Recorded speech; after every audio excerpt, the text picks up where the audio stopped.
नमस्कार, मी उमेश घोंगडे. बखर लाईव्ह मध्ये आपलं सर्वांचं पुन्हा एकदा स्वागत. निवडणुकीची धामधूम राज्यात सर्वत्र सुरू आहे.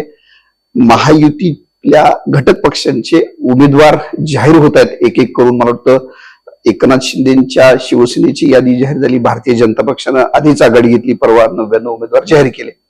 मात्र पुणे परिसरातले भारतीय जनता पक्षाचे अजित पवारांचे आणि एकनाथ शिंदेच्या गटाचे काही ठिकाणचे उमेदवार जाहीर व्हायचे राहिलेले आहेत. त्यामुळे त्या जागा म्हणजे ज्या जागांबद्दल खरोखर आधीपासून चर्चा होती की तिथे काही बदल होणार आहे किंवा एक्सचेंज होणार आहे, तर नेमक्या त्याच जागा मागे राहिल्यामुळं त्याची एक वेगळी चर्चा आहे. खडकवासला आहे, कसबा आणि कॅन्टोन्मेंट या 3 मतदारसंघात भारतीय जनता पक्षाचे विद्यमान आमदार आहेत. तिथं भारतीय जनता पक्षाचा उमेदवार जाहीर होणं अपेक्षित आहे. वडगाव शेरी हा एक अत्यंत चर्चेचा आणि प्रचंड उत्सुकता असलेला मतदारसंघ आहे, जिथं आता विद्यमान आमदार सुनील टिंगरे आहेत अजित पवारांच्या गटाचे. पुरंदर आणि बोरवेल्ला मुळशीमध्ये एकनाथ शिंदेच्या शिवसेनेचे उमेदवार यादी जाहीर होऊन सुद्धा या 2 जागांचे जाहीर झालेले नाहीत. त्यामुळे या जागांच्या संदर्भात नेमकं अडलंय कुठं हा प्रश्न निर्माण होतो आणि प्रचंड उत्सुकता असलेले हे सगळेच, अर्थात त्यांच्या याद्या जाहीर झाल्या आणि नेमकं या जागा माग राहिल्यामुळं त्याची एक वेगळी चर्चा आहे. सगळ्यात महत्वाचं काय की वडगाव शेरी आणि खडकवासला असा काही राष्ट्रवादी काँग्रेस आणि भारतीय जनता पक्ष यांच्यामध्ये तो एक्सचेंज होणार होता अशी चर्चा आतापर्यंत आहे. आणि काही वेळापूर्वी मात्र वडगाव शेरीचे जे आमदार आहेत सुनील टिंगरे यांनी मला एबी फॉर्म मिळालेला आहे, मला अजित पवार आणि प्रफुल्ल पटेल यांचा फोन आलेला आहे असं स्पष्टीकरण दिलं. मला असं वाटतं की जर त्यांना एबी फॉर्म दिला असेल तर मग त्या यादीत कालच जी जाहीर झाली यादी त्याच्यात नाव यायला काही अडचण नव्हती. नेमकं काय आहे या 6 मतदारसंघामध्ये आपण जाणून घेऊया. माझ्यासोबत आहेत अविनाश थोरात. अविनाशजी, नेमकं काय या 6 मतदारसंघात काय सांगता येईल? साधारणतः या मतदारसंघांमध्ये महायुती धास्तावली आहे म्हणा, महायुती घाबरली आहे म्हणा, किंवा महायुती ताक फुंकून पिते म्हणा, अशा 3ही गोष्टी असू शकतात. आपण आता समजा एक एक मतदारसंघांचा विचार करू. वडगाव शेरी मतदारसंघांमध्ये आता विद्यमान आमदार सुनील टिंगरे आहेत. सुनील टिंगरे यांना आता म्हणजे विद्यमान आमदार जवळजवळ सगळ्यांना उमेदवारी जाहीर झाली, फक्त सुनील टिंगरे यांना उमेदवारी जाहीर नाही. याचं कारण असं आहे की मध्ये जे पोर्शे अपघात प्रकरण घडलं होतं तर याच्यामध्ये सुनील टिंगरेंचा संबंध आहे. पुण्याच्या पोलीस आयुक्तांनी थेट सांगितलं होतं की हो, त्यांना चौकशीसाठी बोलवलं होतं. तर त्याच्यामुळे अजूनही महायुतीतल्या प्रामुख्याने भाजपला असं वाटतंय की जर सुनील टिंगरेंना जर उमेदवारी मिळाली तर तिथला जो सुशिक्षित मतदार आहे तो सुशिक्षित मतदार महायुतीच्या विरोधात जाईल. त्याच्यामुळे त्यांचं सुनील टिंगरे यांच्या नावाला विरोध आहे.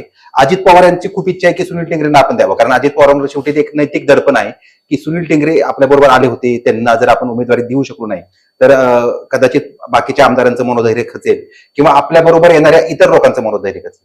त्याच्यामुळे सुनील टिंगरे आता जरी म्हणत असतील तरी साधी गोष्ट आहे की एका उमेदवारी यादीमध्ये नाव नाही आणि आज हे प्रफुल्ल पटेल फोन करून तुम्हाला सांगतायत की तुमचं नाव आहे, त्यांनी अगदी सहज एक नाव लिहिलं. त्यांना काही मला वाटतं काही फार काही कष्ट पडले म्हणजे अगदी फक्त 6 शब्द द्यायचे होते, सुनील टिंगरे वडगाव शेरी, तर तेही लिहिलं नाही. याचा अर्थ काहीतरी पाणी मुरते हे आहे. आता दुसरा आपण समजा जर विचार केला, मला त्याच्या संदर्भातच विचारायचं आहे वडगाव शेरी संदर्भात. म्हणजे तुमच्या म्हणण्यानुसार पुरुषे कार अपघातची जी काही टांगती तलवार आहे ती सुनील टिंगरेंच्या डोक्यावरती दिसती आहे तुमच्या सांगण्याप्रमाणे. मग समजा खरोखरच या सगळं पार करून अजित पवारांनी खरोखरच उमेदवारी टिंगरेंना मिळवून दिली तर जगदीश मुळीक काय करतील? जगदीश मुळीक यांचा एकंदर जर स्वभाव पाहिला ते बंडखोरी करणार नाहीत, कारण त्यांचा बंडखोरीचा स्वभावच नाही. पक्षाची उमेदवारी मिळाली म्हणजे थोडक्यात सांगायचं म्हणजे आयतं मिळालं तर आपल्याला घ्यायचं, अन्यथा त्यासाठी काही फार भांडण करायचं नाही अशी त्यांची एकंदर वृत्ती आहे. आणि दुसरी गोष्ट म्हणजे की हा जो मतदारसंघ आहे इथे भाजपचं जे काही मतदान आहे ते भाजपसाठी मतदान आहे. हे जगदीश मुळीक यांचा एक प्रभाग आहे, तो त्यांचा कल्याणनगर वगैरे तो प्रभाग आहे, त्यांचे भाऊ तिथून निवडून आले नगरसेवक, तेवढ्या प्रभागापुरता त्यांचा प्रभाव आहे. परंतु तोही प्रभाव असा नाही की बंडखोरी करून आणि मुळात पक्षाच्या विरोधात बंडखोरी करणार नाही. पक्षाचा आशीर्वाद असेल म्हणजे 2019च्या निवडणुकांमध्ये आपण पाहिलं होतं की काही जणांना पक्षाचा आशीर्वाद होता आणि त्यांनी बंडखोरी केली होती. परंतु तरीही म्हणजे ते जे नेते होते ते थोडेसे वेगळ्या प्रकारचे नेते होते. जगदीश मुळीक यांचा स्वभाव बंडखोरी करण्याचा नाही. मुळामध्ये तुम्ही अगदी परवा यादी जाहीर व्हायच्या आधीपर्यंत भाजपाची जगदीश मुळीक हे अत्यंत कॉन्फिडंट होते, मला उमेदवारी मिळणार आहे अशा एका विश्वास त्यांना होता.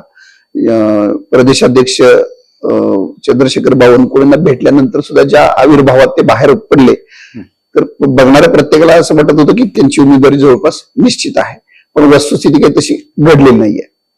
जगदीश मुळीक यांना एक गोष्ट वाटते की जे काय आतापर्यंत सर्व्हे झाले म्हणजे ते सगळे ते म्हणजे हेअरसेच आहे म्हणजे त्याच्याबद्दल आपल्याला काही तो सर्व्हे आपल्या हातात नाहीये त्याच्यामुळे जी काही चर्चा आहे तीच आपण सांगू शकतो. तर या सर्व्हेमध्ये सुनील टिंगरे खूप मागे आहेत असं एकंदर साधारणतः सगळीच चर्चा सुरू झाली.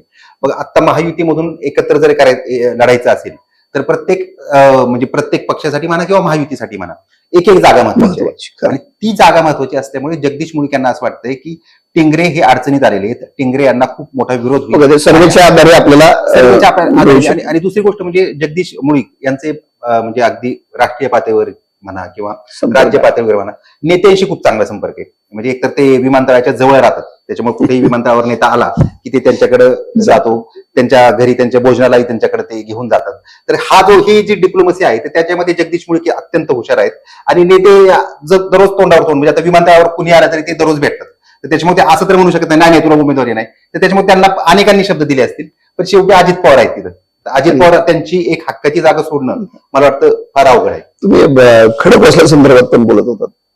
खडकवासल्यामध्ये गेल्या वेळी 2019 निवडणूक झाली. सचिन दोडके फक्त 2,500 मतांनी पराभूत झाले होते आणि विशेष म्हणजे त्यांनी मतमोजणीच्या आदल्या दिवशी मोठा बॅनर लावला होता आणि मी निवडून आले आमदार बॅनर. याचा अर्थ त्यांना एवढा कॉन्फिडन्स होता आणि तो कॉन्फिडन्स म्हणजे त्यावेळेस लोकांनी खूप त्यांना म्हणजे अगदी वेळात काढलं म्हणलं तरी चालेल की हे खडकवासला हा भाजपचा बालेकिल्ला आणि तरी स्वतः तिथून तुम्ही निवडून येता असं म्हणता असं. पण ते जेव्हा 2,500 मतांनी फक्त ते पराभूत झाले तेव्हा लोकांना कळलं की नाही आता हे काहीतरी यांच्यामध्ये खरोखर धमक होती.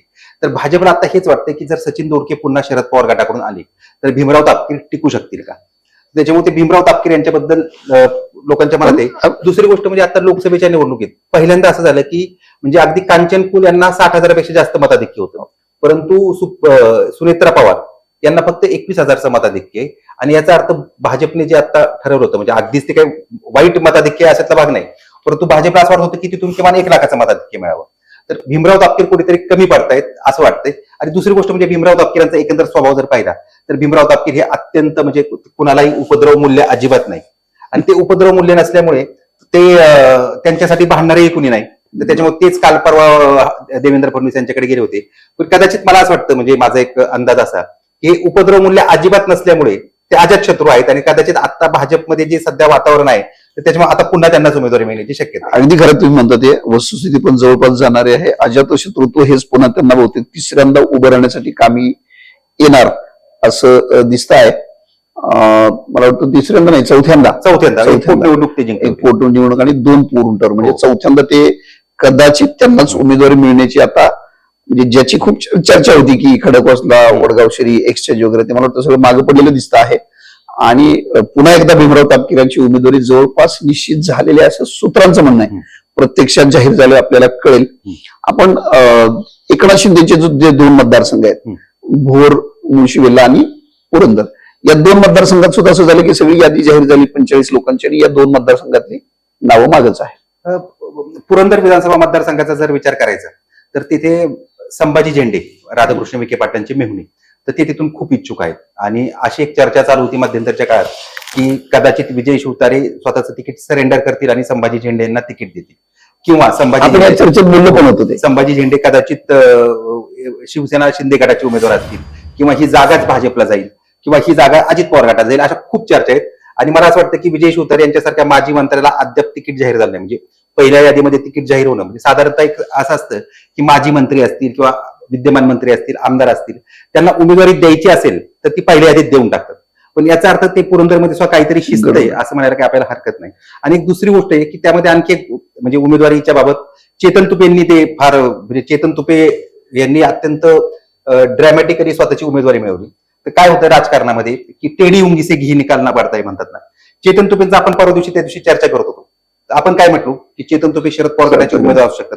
चेतन तुपे यांनी अजित पवार गटात गेल्यानंतर सुद्धा किंवा राष्ट्रवादीमध्ये बंडखोरी फूट पडल्यानंतर सुद्धा त्यांनी असा सस्पेन्स ठेवला की कदाचित त्यांच्या भावाला सुद्धा माहित नसेल की हे शरद पवार गटाकडून लढणार आहेत की अजित पवार गटाकडून लढणार आहेत.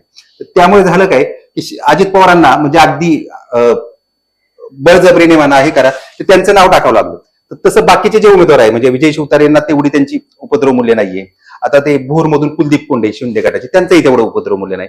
त्याच्यामुळे शेवटी त्यांना पकडायच्या याच्यामध्ये शिवतारेंचं आपण पाहिले लोकसभेच्या वेळी त्यांनी अगदी अजित पवारांना खिंडीत पकडून इथल्या जागेची मान्यता घेतली किंवा होकार घेतला होता आणि मग तरी सुद्धा पहिल्या यादीत नाव जाहीर झालं. हे थोडस असं विचित्र वाटतंय. हे विजय शिवतारे यांनी म्हणजे अजित पवारांचे हात दगडाखाली होते, तर त्याच्यामुळे त्यांनी अजित पवारांनी शब्द दिला. परंतु अजित पवार काय की अजित पवारांचे हात दगडाखाली आल्यानंतर आपल्याला अजित पवारांचा स्वभाव माहिती की तो हात एकदा दगडाखाली निघाला की त्याच हातात ते दंडुका घेऊन त्यांच्या मागे लागणार. तर त्याच्यामुळे जर विजय शिवतारे यांना अजित पवारांची साथ मिळाली नाही तर विजय शिवतारे यांची अवस्था अत्यंत अवघड होईल. आणि कदाचित आता महायुतीमध्ये जे सगळं वातावरण आहे की अजितदादांनी कदाचित सांगितलं असेल की नाही ही आपली जागा जाऊ शकते, तर त्याच्यामुळे विजय शिवतारेंना कदाचित त्याच्यामुळे अजून केलं नाही. पण मला असं वाटतं की विजय शिवतारेंना एकनाथ शिंदेची शेवटी, कारण एकनाथ शिंदे शब्दाचे पक्के आहे असं म्हणतात, त्यांनी स्वतः त्यांना शब्द दिला होता की लोकसभा निवडणुकीतून तुम्ही माघार घ्या, तुम्हाला आपण विधानसभेच्या बरोबर. बंडखोरीत जे त्यांच्या सोबत आहेत जवळपास सगळ्यांमध्ये उमेदवारी यादीत सगळे लोक आहेत आणि त्यांनी तो शब्द त्यांनी पाळलेला आहे. अगदी खरं. आपले जे 6 मतदारसंघासंदर्भात बोलतो त्यातला कसबा आणि कॅन्टोन्मेंट. आता कसबेमध्ये हेमंत रासने हे आता म्हणजे अगदी फ्रंट रनर आहेत म्हटलं तरी चालेल, पण तरीही भाजपला अजूनही तिथे वाटत नाही. कारण भाजपला गेल्या पोटनिवडणुकीमध्ये जो धक्का बसला होता, म्हणजे संपूर्ण राज्यातली यंत्रणा इथे आणली, उपमुख्यमंत्री, 2 उपमुख्यमंत्री, 1 मुख्यमंत्री, हे सगळे लोक आणले आणि तरीही तिथे पराभव झाला. तर त्याच्यामुळे कसब्याचं नक्की करायचं काय, आणि कसबा हे शेवटी पुण्याचं नाक आहे आणि इथे जर काही घोळ झाला, इथे जर काही झालं तर कदाचित आपल्याला फार फटका बसू शकतो. त्याच्यामुळे भाजप खूप म्हणजे ताकही खुंकून याच्यामध्ये मला मिळालेली जी माहिती आहे ती अशी आहे की हेमंत रासनेच्या संदर्भामध्ये भारतीय जनता पक्षाचे वरिष्ठ नेते थोडेसे काळजीनं पावलं उचलत आहेत. त्यांना पर्याय काय आहे तर धीरज घाटे. धीरज घाटेंसाठी संघाचा खूप आग्रह आहे, पण धीरज घाटेंची अडचण अशी आहे की जो पूर्व भाग आहे, शिवाजी रोडचा जो खालचा भाग आहे, तिकडं त्यांचा बिलकुलच संपर्क नाही अजिबात. पश्चिम भागात त्यांचा निश्चितपणे संपर्क आहे, त्यांचा तिथला प्रभाग पण काही अर्धा पर्वतीत आहे, काही भाग इकडे आहे, पण सदाशिव पेठ आणि हा सगळा शिवाजी रोडचा जो पश्चिम भाग आहे त्याच्यामध्ये त्यांचा संपर्क आहे. खरं जाऊ का, म्हणजे धीरज आपण जर कसबा मतदारसंघ जर पाहिला तर कसबा मतदारसंघात म्हणजे गावकोस मारुतीचा जो रस्ता आहे तिकडून तिथपासून ते शिवाजी रस्ता हा एक भाग होतो, शिवाजी रस्ता ते टिळक रोड हा एक भाग होतो, आणि टिळक रोड ते पुढे बघ साने गुरुजी वसाहत वगैरे तिथपर्यंत हा एक भाग होतो. तर धीरज घाटे हे फक्त टिळक रोड पासून पुढे एवढाच त्यांचा संपर्क आहे. आता शहराध्यक्ष असल्यामुळे कदाचित लोक ओळखत असतील, पण सामान्य माणसाला काय नाही. पण मतदारसंघात असं त्यांचा अजिबात संपर्क नसल्यामुळेच पण स्वर्गा बापट यांचंही नाव आता चर्चेत यायला लागले पुन्हा. त्या स्वतः म्हणतात की नाही लढायचं असं म्हणतात. त्या दोघांमध्ये मुख्यतः उमेदवार कोणाला द्यायचे याच्यामध्ये खरं तर पक्षाच्या नेतृत्वामध्येच आता थोडासा ज्याला गोंधळ म्हणू अशी परिस्थिती आहे, जी आपल्याला माहिती मिळेल त्याच्या आधारे अर्थात आपण बोलतोय. कॅन्टोन्मेंट बद्दल काय सांगाल? कॅन्टोन्मेंटमध्ये भाजप वेट अँड वॉच आहे. म्हणजे रमेश बागवे आपल्याकडे येत आहेत का, अविनाश बागवे आपल्याकडे येत आहेत का, ते आल्यानंतर काय गणित होऊ शकतात. सुनील कांबळे, दिलीप कांबळे हे दोघं बंधू आहेत, तर त्या दोघा बंधूंचा एकदा लक होता. म्हणजे काय की दिलीप कांबळे तर आपल्याला माहिती की ते म्हणजे गजरेवाला आमदार झाला आणि नंतर लगेच मंत्री झाला. सुनील कांबळे ही पहिल्यांदाच निवडणुकीला आमदारकीला उभे राहिले, लाट होती, त्या लाटेमध्ये निवडून आले. परंतु हा लक हा कायमच चालत नाही.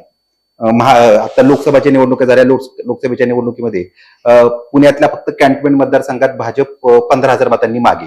याचा अर्थ जर भाजपने जर विचार केला की ज्या ठिकाणी ज्या विधानसभा मतदारसंघात लोकसभेला मताधिक्य मिळालं नाही तर तिथला आमदार बदलायचा, तर सुनील कांबळेंना बदलावं लागेल. पण दुसरा पर्याय पण नाहीये, कारण हा एकतर एसटी साठी राखीव मतदारसंघ आहे. तर त्याच्यामुळे भाजप वाट पाहते, कदाचित बागवे इकडे येऊ शकतात किंवा कदाचित बागवे लढणार नाहीत, परंतु सुनील कांबळे किंवा दिलीप कांबळेंना पाठिंबा देतील. त्याच्यामध्ये अविनाशची परत पुन्हा मला मिळालेली माहिती अशी आहे की भारतीय जनता पक्ष जवळजवळ सुनील कांबळेंच्या नावावरती शिक्कामोर्तब करण्याच्या तयारीत आहे. मात्र काँग्रेसचा उमेदवार कोण येतोय याच्यावरती त्यांचं लक्ष बहुतेक, त्यामुळे ते थांबलेले दिसत आहेत.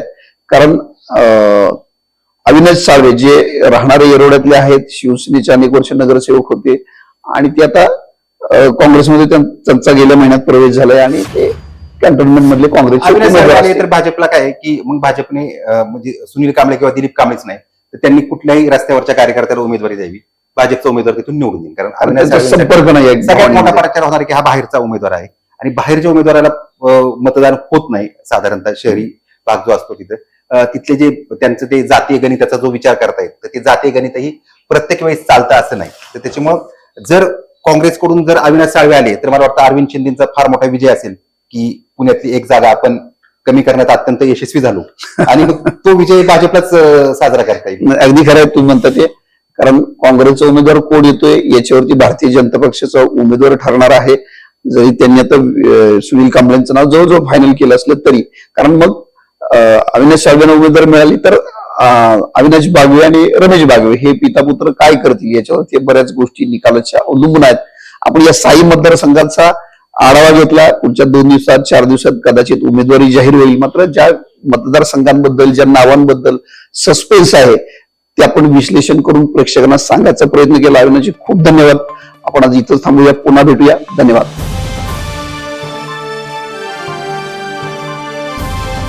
समाजकारण, प्रशासन आणि राजकारणातल्या अचूक विश्लेषणासाठी बखर लाईव्हच्या सोशल मीडिया प्लॅटफॉर्म्सना लाईक, फॉलो आणि सबस्क्राईब करा.